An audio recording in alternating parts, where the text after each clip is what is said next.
오늘 하나님 말씀 로마서 8장 18절부터 26절 오전에 이어서 갑니다.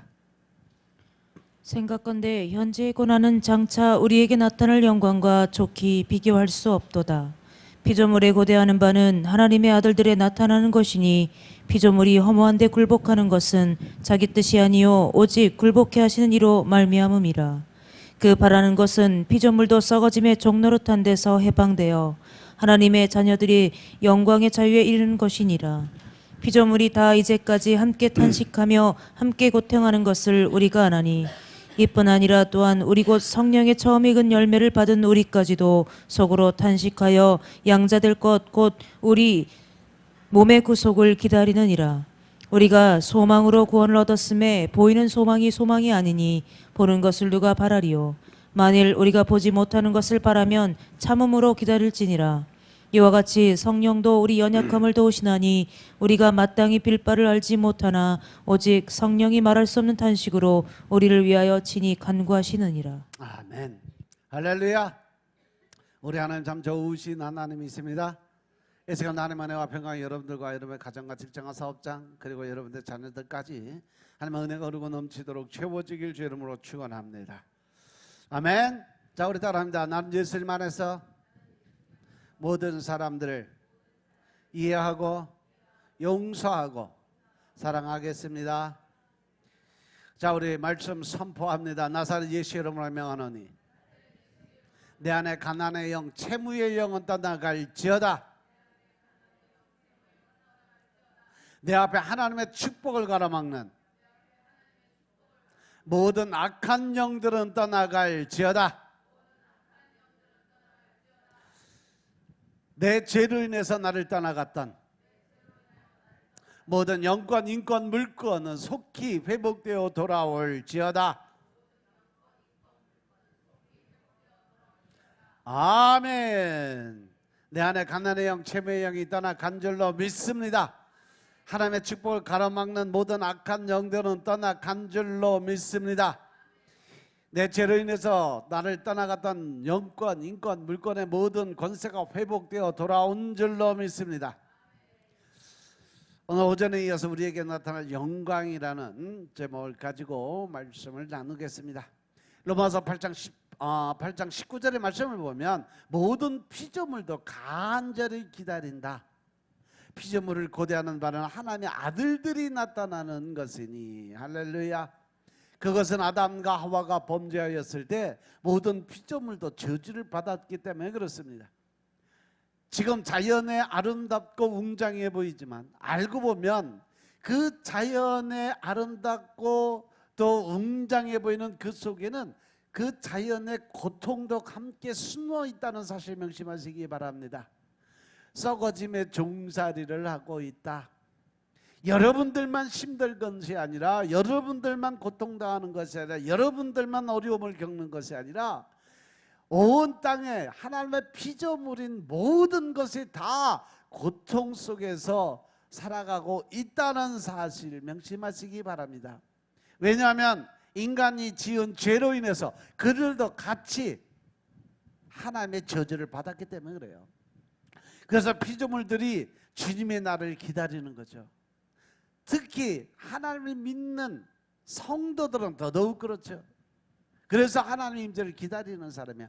로마서 8장 23절의 말씀 보니까 이뿐 아니라 또한 우리 곧 성령의 처음 익은 열매를 받은 우리까지도 속으로 탄식하며 양자될 것 곧 우리 몸속의 구속을 기다리느니라. 곧 우리 몸을 속량해 주실 것을 고대하면서 속으로 신음을 하고 있다라는 거예요. 아멘. 성도들이 고대하고 신음하는 것은 성령님께서 오셨지만 우리 몸은 여전히 악한 영향력에서 자유하지 못하기 때문에 더 힘들고 어려운 거죠.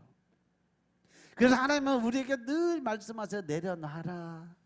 지난 과거 다 잊어버려라. 이제는 새로운 것으로 내가 너를 채워줄 거다.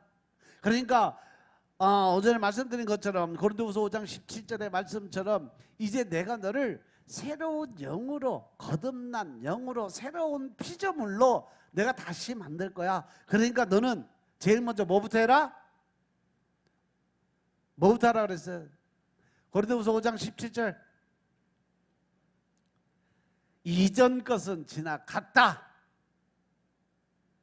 과거는 지나갔다. 그러면 어떻게 해라? 잊어버려라. 이사야서 43장 18절의 말씀도 같은 말씀이요. 하나님의 은혜 가운데 주님의 권세 안에 주님의 어떤 새로운 능력에 또 하나님의 계획하심을 볼 수 있는 그러한 삶을 살려면 너희는 이전 일을 기억하지 말아라. 옛적 일을 아예 생각지도 말아라. 한 말씀하시잖아요. 근데 우리는 늘 어디에 묶여 있어? 과거에 묶여 있어요. 늘 생각에 붙들려 있어요. 늘 아픈 상처에 묶여 있어요. 그러다 보니까 하나님의 치료를 하셨음에도 불구하고 내가 다시 그거를 끌어안고 내가 다시 그거를 붙들고 내가 다시 그거를 통해서 고통을 당하고 있다는 사실이죠. 우리가 믿음 안에서 늘 하나님의 은혜 가운데 하나님의 뜻을 세워가기 위해서 내 안에 있는 자아를 버리지 않으면 결코 그것을 얻을 수 없다는 사실 명심하시기 바랍니다. 성도들이 고대하고 신음하는 것은 성령께서 오시지만 우리 몸은 여전히 악한 영향 그 안에서 자유하지 못하기 때문에 아직도 마귀 사단의 종으로 살아가기 때문에 그 종살이를 하고 있기 때문에 그래요. 이기심, 욕심, 혈기와 음란 이러한 내적 고통을 겪고 있어요. 그래서 몸도 온전히 변화되고 죄에 대해서 완전히 승리하고 거룩한 본성이 회복되는 날이 오기를 갈망하는 거죠. 성령의 사람들은 이처럼 사는 것이 달라요. 하나님의 나라를 기다리는 사람들이라는 거죠. 로마서 8장 24절 25절의 말씀 보면 우리가 소망으로 구원을 얻었다. 그런데 보이는 소망이 아니니까 보는 것을 눈에 보이는 것 세상 것 환경적 조건적 이걸 누가 바라고 살겠느냐. 만약 우리가 보지 못하는 것을 바라라면 어떻게 해라? 참음으로 기다려라. 할렐루야. 우리의 눈에 보이는 소망은 소망이 아니에요. 현실에 보이는 것은 세상의 욕심과 타락뿐이에요. 그래서 우리가 보이지 않는 것을 바라려면 참으면서 기다려라. 기다림이라는 인내는 너무나 중요한 성령의 역사이기 때문에 그렇습니다. 이 말씀을 계시록의 말씀으로 보면 하나님 앞에 서는 성도들이 가장 중요한 덕목이 기다림이다라는 걸 볼 수 있어요. 계시록 14장 12절부터 13절 말씀 보겠습니다. 계시록 14장 12절부터 13절. 성도들의 인내가 여기 있나니 저희는 하나님의 계명과 예수 믿음을 지키는 자니라. 또 내가 들으니 하늘에서 음성이 나서 가로되 기록하라. 자금 이후로 주 안에서 죽는 자들은 복이 있도다 하시매 성령이 가라사대 그러하다. 저희 수고를 그치고 쉬리니 이는 저희의 행한 일이 따름이라 하시더라. 아멘. 성도들의 인내는 저희는 하나님의 계명과 예수 믿음을 지키는 자라 그랬어요. 하나님의 말씀에 순종하고 복종하는 자들이 끝까지 참고 견디는 인내의 삶을 사는 자들이다.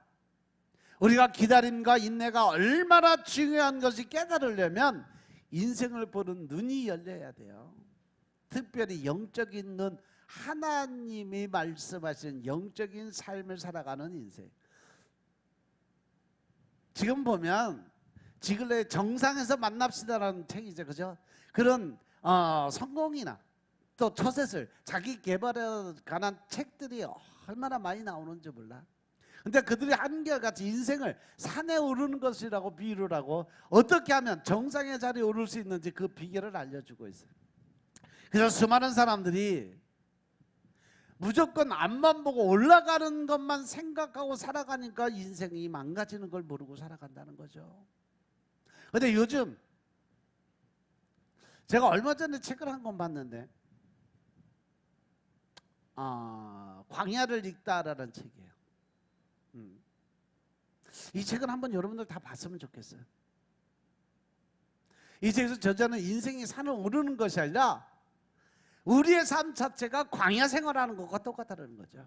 광야를 지나가는 거라고 말해요. 광야의 길을 가는 것과 산을 오르는 것은 너무나 달라요. 산은 정상이 보이는, 근데 광야는 끝이 보이지 않는 인생이라는 거죠. 어떤 것이 과연 내 인생 같을까? 산은 어떻게 올라가야 될지, 어느 길로 가야 될지 이미 정해진 루트가 정해져 있는 대로 따라가면 돼. 근데 광야에는 뭐가 없어? 길이 없습니다. 그죠? 어떤 것이 인생 같을까? 산은 전체가 한눈에 들어오지만, 그러나 사막은 그렇지가, 산은 변하지 않지만 항상 그대로 있지만 사막은 변화가 무쌍하다. 언제? 오늘 있었던 거대한 모래산이 태풍으로 인해서 내일은 저쪽으로 옮겨지고, 아니면 싹 없어져서 바닥으로 사라져서 길이 어딘지도 모르고, 또 새로운 길이 생기기도 하고 산이 생기기도 하고. 그래서 젊은 사람들을 향해서 하는 말이 결혼하는 것이 산에 오르는 것이라고 비유를 한다면, 근데 결혼 생활을 하는 것 자체가 사막을 통과하는 것과 같다라고 얘기를 해요. 결혼하는 것은 그냥 정해진 루트로 가지만 그 사람들 같이 서로 하나가 되어 살아가는 인생 자체는 사막을 통과하는 것과 같다라는 거죠. 아이 낳는 것도 마찬가지로 비유를 해요. 아이를 낳는 것, 그건 산에 오르는 거다. 그렇지만 아이를 키우는 것 자체가 어떻게 변할지 모르니까 그것이 인생의 사막을 통과하는 것과 같다. 아이를 낳는 것도 힘들지만 아이를 낳고 나서 키우는 삶이 더 힘들다라는 것을 이렇게 비유를 통해서 보여준 거죠. 그런데 광야를 산에 오르는 것처럼 사니까 정해진 루트가 있다라고 생각하고 가다 보니까 없는 길을 만들어 가려니까 인생이 힘들고 어려워지는 거예요. 그냥 순리대로 따라가고 말씀대로 순종하면 어려운 일이 아닌데, 내가 뭔가 새로 만들어 가려고 노력을 하다 보니까 힘든 삶을 살아가요. 이왕 얘기했으니까 목사님 저자가 이진희라는 목사님이세요. 광야를 읽다라는 책이에요. 두란노 경배에서 나온 두란노 출판사에서 나왔는데, 이 이진희 목사님이 우리 인생을 광야에 빗대서 이야기를 하는데, 그만큼 우리의 삶이 척박하고 버티기 힘든 삶을 살아가고 있다는 것을 비유해서 준 거예요. 그래서 이 책 자체가 광야, 이진희 목사님이 광야를 거의 한 30년을 38년인가 수년에 거쳐서 세계 곳곳에 있는 광야들 직접 탐방하고 경험한 것들을 성경에 입각해서 풀어낸 광야의 이야기예요. 이 책에서 저자는 14개의 키워드를 가지고 광야를 설명을 해요. 양과 나침반, 오아시스, 낙타, 광야하면 쉽게 떠올릴 수 있는 일반적인 요소들, 그리고 베두인이나 이슬이나 시뎁나무, 백합화 등 다소 낯선 것들을 모아서 목사로서 또 광야의 전문가로서 남다른 식견을 가지고 이야기를 풀어가죠. 무엇보다도 이 책의 가장 큰 특징은 성경에 등장하는 광야 이야기들을 오늘날 우리가 살아가는 삶의 현장에 비추어서 비유로 말씀을 전하고 있다는 거죠. 광야를 호기심 어린 눈으로 바라보는 탐독자들에게나 삶의 힘겨운 고비 속에 신음하며 길을 찾고 있는 자들에게 시원한 청량수가 되기 위해서 쓴 거예요. 근데 이진희 목사님이요, 국내 사람이에요. 미국 달라스 웨슬리 감리교회 담임 목사로 심호하면서 다양한 언론 매체를 통해서 성서의 배경과 문화에 대한 글을 싣고 있어요. 이분이 쓰신 책이 엄청나게 많아요. 유대적 배경에서 본 복음서, 또 유대 문화를 통해서 본 예수님의 비유, 유대인과 함께하는 창세기, 성지에서 본 성서, 그게 아니네라는, 그리고 율법, 그거 알아서 뭐해? 율법은 알 필요가 없다. 근데 그 안에 반전의 역사가 있어요. 천국의 패스포트, 천국의 티켓, 성령님 당신을 갈망합니다. 아침을 가져다 주는 하나님, 유대인의 목축 문화를 통해서 본 시편 23편을 재해석하는 모습도 들어있어요. 재밌어요. 또 익숙한 성경 낯설게 읽기, 우리가 아는 것 같은데 성경의 내면을 들여다보면, 예수의 비유의 말씀을 보면 이렇게 내용이 틀리다라는 것을 이렇게 직접 설명을 하면서 다 비유의 말씀을 쪼개 놓은 것이 있어요. 그것이 익숙한 성경 낯설게 읽기라는 책이에요. 컴난 출판사에서 다 거의 이 책을 냈어요. 그래서 이 광야를 읽다라는 책은 광야 전문가 이진희 목사님이 수차례에 걸쳐서 직접 광야를 경험하고 답사에서 얻은 나름대로 지식과 지혜를 가지고 광야 순례자들을 가이드를 하고 있어요. 성경의 광야, 인생의 광야, 또 실제 하는 삶에 대한 광야를 대비한 구체적이고 사실적인 조언. 이것은 바로 길을 잃고 지친 사람들뿐 아니라 묵묵히 자신의 길을 걷는 사람들까지도 순례의 길을 무사히 마칠 이정표 역할을 톡톡히 할 거다라는 생각이 들어요. 특별히 신구약을 읽는 역사적, 지리적 성경 해석은요, 읽는 사람들에게 광야에 깃들은 하나님의 뜻을 발견하는 재미와 감동을 줄 것으로 생각을 해요. 그 내용의 전체적인 걸 보면 우리 인생의 잿빛 광야의 시기가 있었다는 거죠. 우리도 늘 힘들고 어려운, 그리고 이 양의 비유를 통해서 광야에서는 목자의 돌봄이 절실하게 필요하다. 나침반은 방향만 정확하면 광야도 두렵지 않다라고 설명하고, 이 베두인, 여러분들 베두인 아세요? 그 광야 생활하는데 이 사람은 태어날 때부터 이 유목민으로 태어나서 어떤 틀에 갇혀서 사는 자체를 싫어해요. 그래서 이스라엘에서 이 베두인들을 위해서 한쪽에, 이 팔레스타인 쪽에다가 아파트 단지를 세워서 당신들 그냥 여기 가서 공짜로 살아라 하고서 집어넣는데 1년도 안 돼서 싹 빠져나왔어요. 왜? 이 베두인 자체가 자유스러운, 그리고 이 사람들이 바라고 희망하는 게 뭐냐면 하나님과의 영적 교제예요. 근데 이 테두리 안에서는 자기들이 온전히 하나님을 만날 수가 없다. 그래서 광야로 다시 나가요. 그래서 아무것도 제지받지 않고 아무것도 간섭이 없는 그곳에서 기도와 간구로 하나님을 만나고 하나님의 뜻을 깨닫고 그 하나님의 뜻으로 살기 위해서 노력하는 그런 삶을 살아가는 게 베두인이에요. 순수 혈족의 베두인들은요, 틀에 이 갇혀있는 삶 자체를 싫어해요. 자유로운 영혼으로 살고 싶어하는 사람들이 바로 베두인이에요. 그래서 이 베두인을 통해서 주는 말씀은 뭐냐면, 생각을 바꾸면 광야도 즐거운 생활이다라는 거죠. 사람들이 생각 안에 갇혀있기 때문에 광야가 힘들고 어렵다고 생각하지, 내가 이 생각을 바꾸면 이것으로 인해서 내가 진짜 하나님을 만날 수 있고 아무도 저항을 누구도 공격하지 않고 또 누구도 바라볼 수 있는 그러한 혼란 속에 빠질 수 있는 이러한 조건이 다 없어지고, 이 광야에서 나 홀로 하나님과 독대할 수 있는 기회가 있다는, 그걸로 감사할 수 있다라는 그러한 삶을 생각하라는 거죠. 그래서 더 깊은 광야로 들어가서 하나님을 만나라고 이야기를 해요. 지도간 갈증의 생수의 참맛을 알게 하는 거죠. 광야는 늘 노뎀나무 그늘이라도 찾아갈 줄 알아야 된다. 노뎀나무는 뭐예요? 엘리야가 이세벨에게 쫓겨서 차라리 하나님 나를 그냥 데려가 주세요, 노뎀나무 밑에서 하나님께 간구드렸던 그 나무 밑에라도 이 사막에서는 하나님의 영적인 그 관계 속에서 우리가 그를 만날 수 있는 그런 처소를 만들어 갈 수 있어야 된다. 그리고 혼자라고 생각할 때 나를 붙들어주는 사람이 있다. 광야에서는 로프를 사는 것이 아니라 낙타를 사라는 거죠. 옛날에 누구야? 목로주 좀 불렀던 사람 누구지? 몰라? 원래 너는 몰라. 너 태어나기 전에 나온 노래야.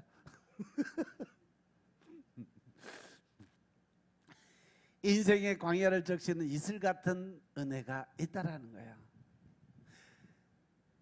시띠나무의 비유를 통해서 주신 말씀 뭐냐면, 견딤의 은혜로 광야를 통과해라. 이 시띠나무가 이 사막에서 자라는 일종의 우리나라의 아카시아 나무 종류인데, 이 시띠나무가 이 가뭄과 햇빛 그걸로 인해서 성장하지 못하고 잠시 우기 때 그 뿌리에 물을 먹으면 조금 자라고, 또 가뭄 들어오면 휘어지고 구부러지고, 그래서 천하에 못생긴 게 시띠나무예요. 잘 성장도 못하고. 근데 하나님께서 저기 25장에 보면 모세에게 성막을 지으라고 그러는데 하나님의 지성소를 이 시띠나무로 만들라고 말씀을 하세요. 천하에 가장 쓸모없는, 누구도 바라보다 불쏘시개밖에 될 수 없는 그러한 나무를 들어서 하나님께서는 가장 거룩하고 성스러운 하나님의 전을 꾸미는 재료로 쓰시겠다라고 말씀해서 그걸로 만들었어요. 이게 시띠나무예요. 하나님은 이 땅에서 가장 쓸모없는 우리를 들어 사용하시는 모습과 동일한 모습이다. 그래서 우리는 시띠나무의 모습으로 성장해 나가지만 결국은 하나님의 가장 귀한 성소에 하나님의 임재를, 하나님의 임재를 거하는 처소를 구성하는 요소가 된다라는 것을 하나님이 말씀을 주신 거죠. 그리고 떨기나무의 비유를 통해서 하나님은 광야의 어떠한 위협도 우리는 해칠 수가 없다라고 말씀하시면서 은혜의 장대비가 내리면 광야에도 꽃이 필 수 있다라는 거죠. 그 은혜의 장대비가 바로 예수 그리스도가 이 땅에 오심으로 우리가 받은 은혜의 소낙비를 의미한다. 하나님은 우리가 광야와 같은 인생을 걷다가 쓰러질 때 다시 일으켜 주시고, 우리가 주저앉고 싶을 때 우리를 붙들어 주시고, 우리가 더 이상 걸을 수 없을 때 우리 품에 안고 가시는 분이라 소개를 하죠. 7번 넘어져 8번째 다시 일으켜 주시는 분이 바로 하나님이시다. 믿으시면 아멘 합시다. 결국 우리를 내버려 두고 가시지 않는 분이 바로 하나님이다. 그리고 인생의 광야를 지날 때만 체험할 수 있는 특별한 하나님의 은혜가 있다. 그것은 바로 만나와 메추라기, 구름 기둥과 불기둥, 반석에서 터져나오는 물, 갈라지는 홍해 같은 광야를 지날 때만 체험할 수 있는 특별한 하나님의 은혜가 어디에 있다? 광야 생활에 있다. 그것은 바로 여러분들 인생을 살아가면서 어렵고 힘든 문제가 있을 때 그 문제를 해결하고 또 하나님의 일하심을 느끼고 깨달을 때 주님께 감사드릴 때 그 순간순간이 바로 모든 기적과 이적을 체험하는 광야 생활과 똑같다는 거죠. 믿습니까? 어렵고 힘든 인생의 광야로 들어설 때, 그래서 우리는 혼자 갈 생각하지 말고 하나님과 동행하는 삶을 살아라. 그러면 광야를 지나는 사람만 체험할 수 있는 특별한 하나님을 만나게 될 것이다라고 설명을 합니다. 그리고 하나님의 은혜로 무사히 그 광야를 빠져나올 수 있을 것이라고 생각을 해요. 광야는 애굽과는 전혀 다른 모습이에요.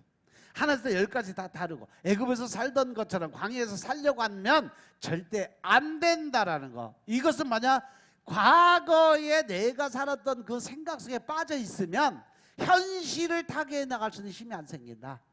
그러니까 아까 얘기한 것처럼 과거를 잊어버리지 않으면 현실에 하나님이 주신 새로운 이 가나안 땅에 축복을 누릴 수가 없다는 거죠. 믿습니까? 그리고 광야에서는 만나를 내려주시는 것만으로 감사할 수 있어야 된다.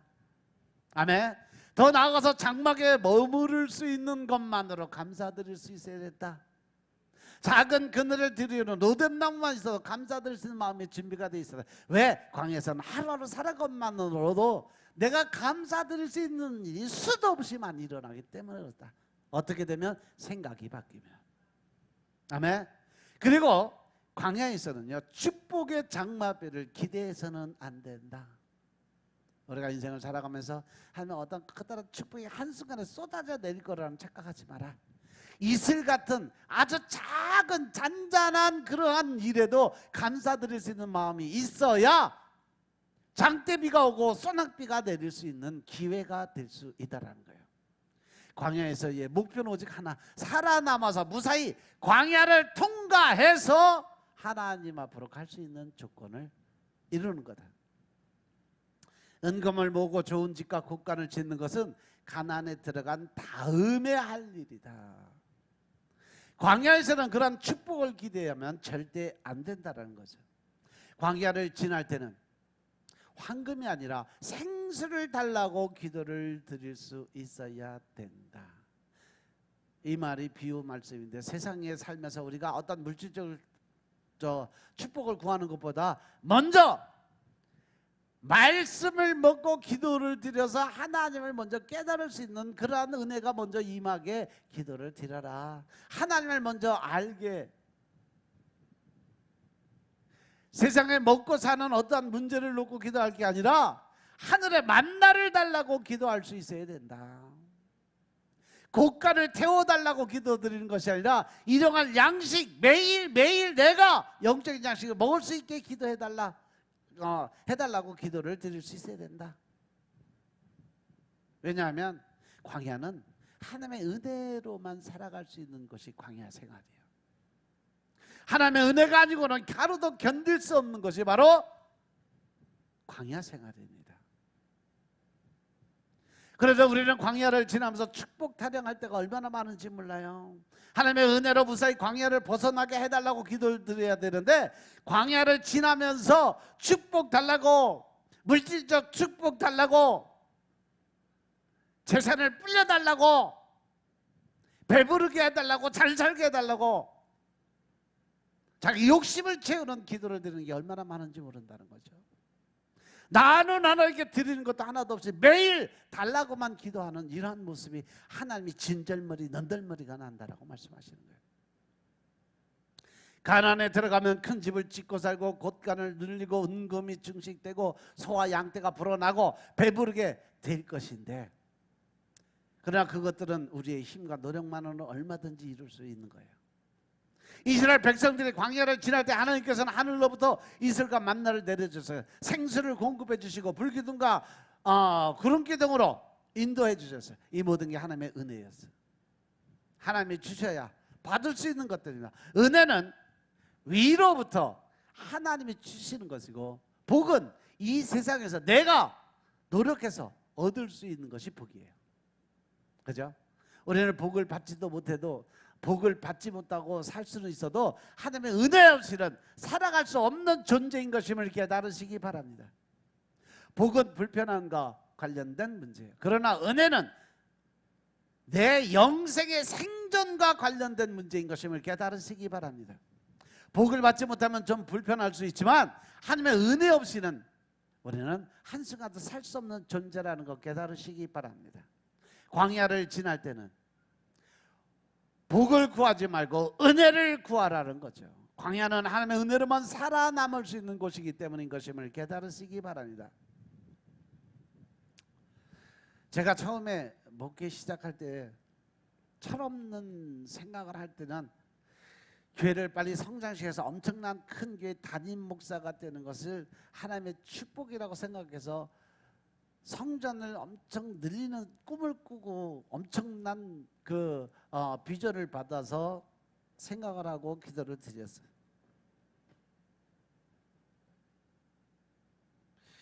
그런데 어느 순간 하나님이 제게 질문을 던졌어요. 이 목사야, 내가 너한테 그 많은 양을 맡겨주면 네가 감당할 수 있겠니? 라고 질문하셨어요. 이 말씀은 여러분들, 특히 사업하시는 분들, 또 개인적인 어떤 일을 하시는 분들 되새기고 곱씹어 볼 필요가 있어요. 하나님의 능력이 없어서가 아니라 내가 받을 것을 준비가 안 돼서 못하는 거죠. 큰 교회 담임 목사가 되기 위해서 목회하는 것은 목사가 빠지는 가장 큰 우상 숭배였다는 것을 하나님이 말씀을 주신 거죠. 목회는 광야를 지난 거예요. 이것을 깨달아서 목사의 목표는 큰 교회 담임 목사가 되는 것이 아니라 예수님과 얼마나 친하게 동행할 수 있는 삶을 사는 것임을 알 수 있는 거죠. 목회의 목적이 큰 교회 담임 목사라고 생각했을 때는 열심히 목회하면서도 마음은 메마르고 지치고 원망만 커지고 경쟁심과 교만함, 열등감의 연속이었어요. 근데 사업하는 사람도 마찬가지예요. 내가 생각하고 계획하고 이루는 것이 내 뜻대로 내 마음대로 안 되면 왠지 좌절되고 실망하고, 또 내가 뭐가 잘못됐나, 내가 또 뭘 잘못 뭐 일을 했나, 늘 자기 학대, 자기 생각의 수준에 계속 빠져버려요. 그것이 하나님의 계획이 있었고 또 때가 되면 하면 이루실 거라는 확실한 믿음이 없으면 결국 모든 생각이 나의 잘못을 해서 혼란과 미혹으로 빠져서 결국은 하나님과 관계가 자꾸 멀어져요. 목회의 목적이 예수님을 깨닫고 나니까 모든 것이 달라지기 시작하더라는 거죠. 한 몸이고 하나님 나라를 위한 동지고 천국까지 함께 가는 사람들, 그 사람들을 위해서 내가 살아야 된다라는 생각이 들어오니까 인원이 필요가 없다라는 거죠. 단 한 사람을 위해서라도, 단 한 명의 성도를 통해서 천국 인도자가 될 수 있다면 나는 그것으로 만족할 수 있는 마음이 생겼다는 거죠. 인생은 성공하기 위해서 하는 것이 아니에요. 하나님께서 가나안 땅으로 인도하실 것을 기다리며 매일매일 순종하면서 묵묵히 광야의 길을 걸어갈 준비가 되어 있는 자들이 누릴 수 있는 것이 바로 하나님의 주신 축복의 통로인 것임을 깨달으시기 바랍니다. 살기가 너무 힘들고 좌절감, 실패감, 열등감으로 고통을 당하고 있다면 이상하게 여기지 말고 내가 지금 광야의 길을 걸어가고 있다는 사실을 명심하시고 하나님의 때가 되면 반드시 반석의 물이 터지고 만나와 미철이가 쏟아져 내린다는 사실 명심하시기 바랍니다. 광야에서는 축복을 구하지 않고 은혜를 구하게 되죠. 황금이 아니라 생수를 달라고 기도를 드려야 되는 겁니다. 곳간을 채워달라고 기도를 하는 것이 아니라 일용할 양식을 달라고 기도를 드려야 된다는 거죠. 좋은 집이나 은금이 증식되지 않는다고 원망하고 불평하지 않아요. 광야에서는 만나와 메추라기를 더 내려주신 것만으로 감사드릴 수 있는 마음이 있어야 된다. 아멘. 장막에 머물 수 있는 것만으로 감사드려야 됩니다. 로뎀나무 그늘만 있어도 감사를 드려야 돼. 광야에서는 하루하루 살아간만으로도 감사를 드려야 돼. 축복의 장마비가 아니라도 이슬 같은 은혜에도 감사를 드릴 수 있어야 된다. 아멘. 인생이 산에 오르는 것이 아니라 광야를 통과하는 것이라는 사실을 깨닫게 되면 더 높은 곳에 오르려고 발버둥 치지 않는다는 거죠. 더 빨리 올라가려고 노력하지도 않습니다. 왜 24시간 예수님과 동행해야 되는지 알게 되는 거죠. 왜 성경 하나님의 말씀을 반드시 읽어야 되고 매일매일 묵상하며 하나님과 교제를 해야 되는지 알게 되는 것이 광야 생활이에요. 왜 교회 공동체에 꼭 속해야 하는지 알게 되는 것. 하나님의 사람들이 살아간 길을 이해하게 된다는 거죠. 손양원 목사님이 한평생을 한센병, 문둥병 환자들을 위해서 살았어요. 일제강점기 때 신사참배를 거부하다가 6년 동안 옥살이를 했어요. 여수 순천 반란 사건 때 공산주의자 두 아들 동인과 동신을 총살했을 때 그 두 아들을 총살시킨 그 원수를 데려다 아들을 삼아주신 분. 이러한 손양원 목사님 우리가 어떻게 이해할 수 있을까? 손양원 목사님이 직접 작사 작곡한 복음성가가 있는 거 아세요, 여러분?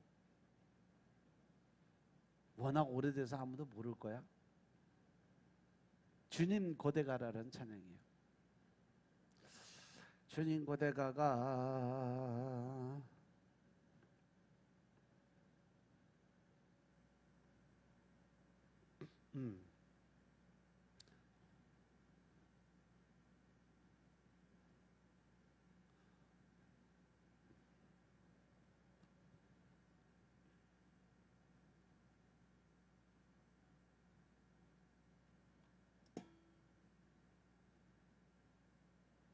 한번 봅시다. 내가 안 잊어먹은지 모르겠다.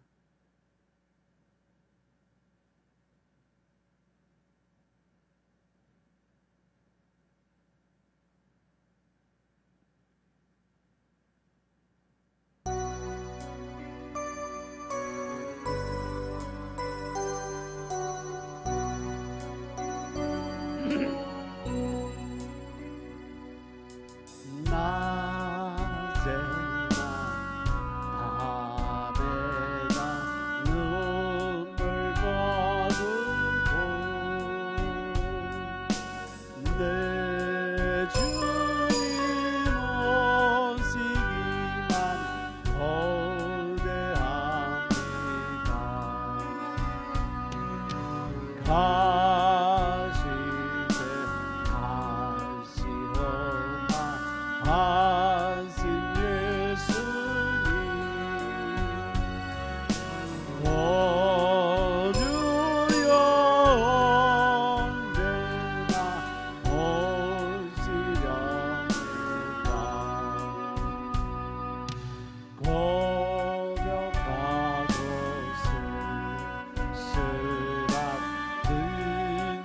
산에서 희미한 눈들만 밝히려는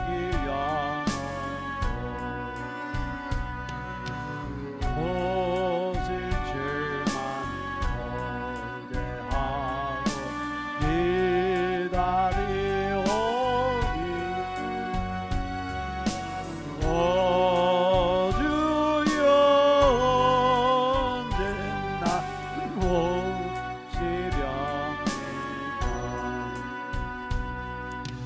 먼 하늘 부상한 구름만 떠도 백령한 내 주님 오시는 날에 머리 들고 멀리 멀리 바라보는 맘 오 주여 언제나 오시렵니까. 할렐루야 할렐루야. 6절까지 있어. 이거 내가 중간에 3절만 하고 끄는 거예요. 우리 마음에 나는 과연 어떤 영이 지금 운행을 하고 있을까 한번 돌아보시기 바랍니다. 혹시 하나님을 믿는 믿음을 갖고 주님을 따라 사는 삶을 산다고 하면서도 두려워하고 떨리는 마음으로 살아가는 영은 아닐까? 돈 걱정하며 사느라 누구를 한번 제대로 도와주지도 못하고 고난을 두려워하느라 하나님의 말씀대로 한번 살아보지도 못하고 주님의 재림을 생각하지도 못하고 세상만 바라보고 살아가는 모습은 아닐까 한번 돌아보시기 바랍니다. 이제 우리가 그 자리에서 돌아서야 될 때인 것임을 깨달으시기 바랍니다. 성령 하나님께 붙잡히는 삶을 살아야 되는 줄 깨달으시기 바랍니다. 주님, 하나님의 나를 하나님의 영광에 바라보게 하옵소서. 기도드려야 때인 것임을 깨달으시기 바랍니다. 성령을 참여하면 반드시 하나님께서 영적인 눈을 뜨게 해 주십니다. 하나님의 자녀된 담대함을 주십니다.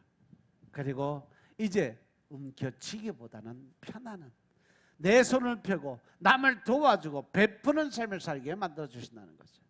고난이 두렵지 않고 오히려 당당하게 하시고 하나님의 나라의 영광을 사모하는 그러한 삶을 살게 만들어 주시는 사실 명심하시고 늘 하나님의 은혜 가운데 내가 하나님의 뜻대로 살아갈 수 있는 믿음의 군사가 되시길 주의 이름으로 축원합니다. 아멘. 기도드리겠습니다. 아버지 하나님 감사드립니다. 오늘도 하나님의 영이 임하게 하여 주시고 또 주의 영광을 위해 살아갈 수 있는 능력의 삶을 사시도록 주여 축복하시고 이제 모든 것이 하나님의 뜻과 의를 세워가는 주의 군사적 역할을 감당하게 주여 축복하옵소서. 우리가 매일매일 살아가는 삶에 모든 것이 하나님의 영광을 위해 살아가게 하시고 주님의 뜻을 깨닫고 순종케 하시고 이제 인내의 마음을 가지고 끝까지 참고 견디며 주님의 그 모든 고난과 고통에 동참하는 삶을 살게 하옵소서. 이제 온전한 것 주님께 다 맡기오니 주님이 일하시고 붙들으시고 역사하여 주셔서 하나님의 나라의 큰 일꾼 되게 하옵소서.